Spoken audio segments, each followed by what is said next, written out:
showing up, for his support. Thank you so much for being here. It means a great deal. Good afternoon. My name is Larry Sinclair.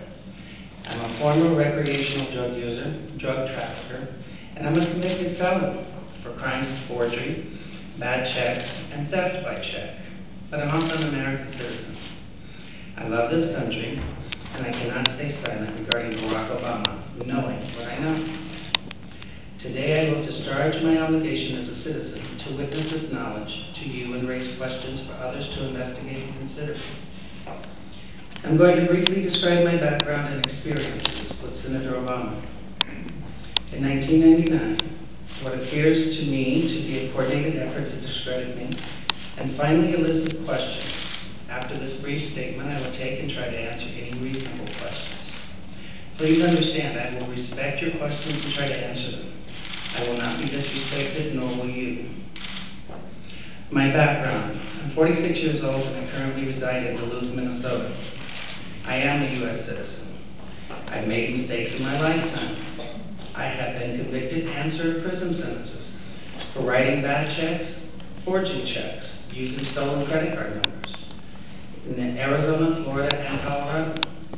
These events occurred over 20 years ago, between 1980 and 1986. After going public on the internet with these claims against Senator Obama earlier this year, I became aware of a warrant out of Florida, dated from 1986, which I have resolved, and it has now been dismissed. I also have an active Colorado-only warrant for alleged theft and forgery. I am not ignoring this warrant, but am addressing it with the court in Colorado as well as with the district attorney's office. I have a pending motion to dismiss this warrant, which I am waiting to have calendared by the Colorado court. I have lived and worked under 3 different legal names. My birth name is Lawrence Wayne Sinclair. Later on, I had my name legally changed first to Lorai A. Silvas, and later to Lorai Scara Avila. Both name changes were conducted legally in the Pinal County Superior Court, Florence, Arizona. I legally returned to my birth name in the Fremont County District Court, Canyon City, Colorado, in the year 1997. In regards to the Obama incident, I flew out of Colorado Springs, Colorado to Chicago on November 2nd, 1999, arriving in O'Hare early in the morning of November 3rd.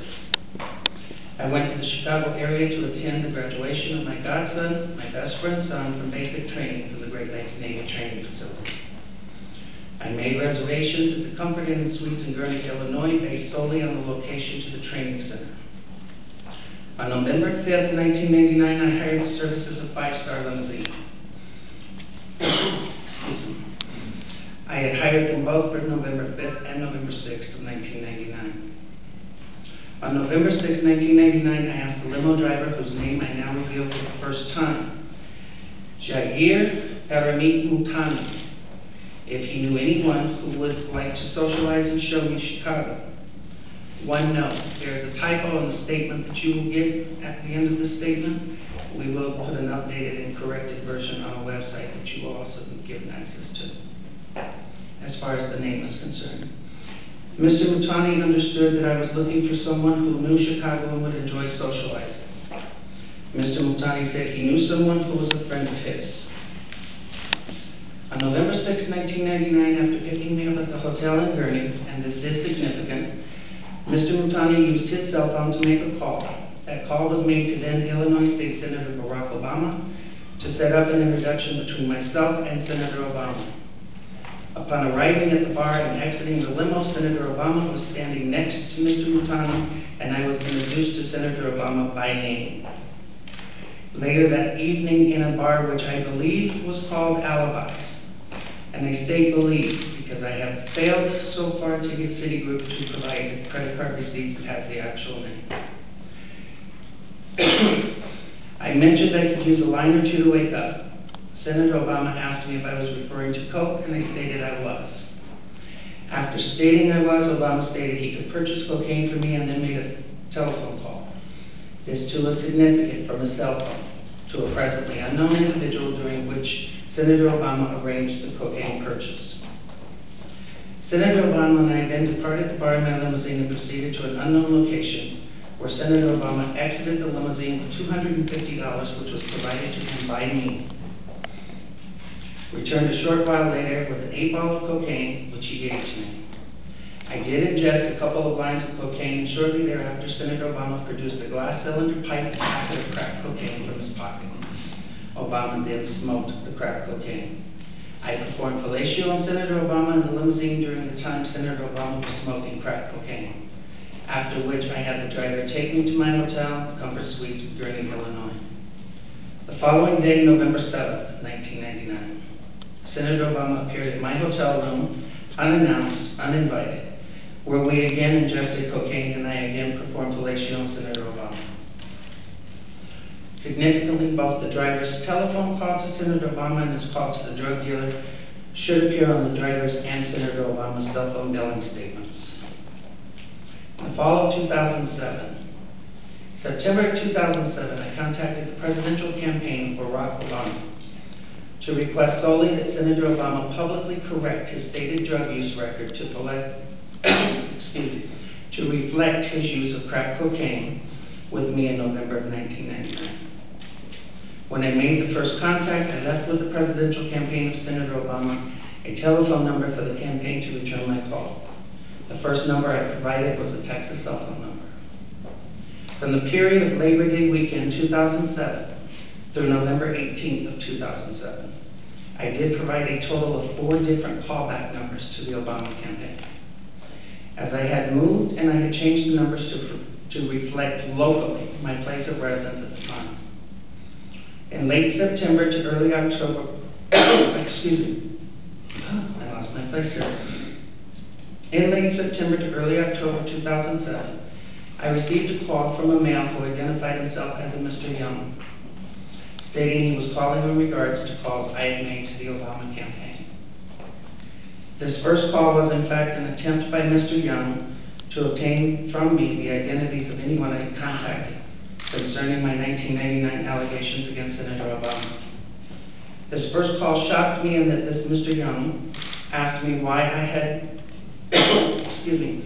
why I had never mentioned to the campaign.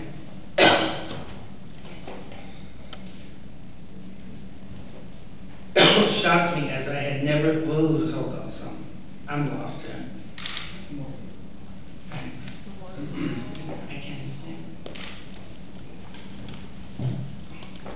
The first call was in fact an attempt by Mr. Young to obtain from me the identities of anyone I had contacted concerning my 1999 allegations against Senator Obama. The first call shocked me in that this Mr. Young asked me why I had not asked Senator Obama to disclose the sexual encounters I had with Mr. Obama in 1999. I was shocked as I had never mentioned to the campaign or anyone working for the campaign any sexual encounters, as my call was prompted by drug allegations only. The call ended with Mr. Young stating I would hear from someone in a few days. In mid to late October 2007, I received a second call from this Mr. Young, at which time I clearly became aware that this individual was personally involved with Senator Obama rather than just an employee of his campaign. The tone of the conversation had a sexual nature. Mr. Young did not once advise me how he obtained my phone number, which by this time had now changed to a Delaware number. In late October 2007, I received a text message from the gentleman identified as Mr. Young, in which he stated he was intimately involved with Senator Obama, and that Obama was discussing with him and his pastor how to publicly acknowledge Senator Obama's drug use in 1999. And that Obama wanted to be sure I had not discussed the sexual encounters or drug incidents with any media at that time. In mid to late November 2007, in another text message from Mr. Young, he advised me that Senator Obama will publicly correct his statement as to the last time he used drugs, and I did not need to concern myself with publicly disclosing it myself. The last contact I had with Mr. Young was in early December 2007. When he made it clear to me that Senator Obama had no intentions of publicly acknowledging his 1999 use of crack cocaine, and that Mr. Young was in fact doing nothing more than milking information from me for Senator Obama's use.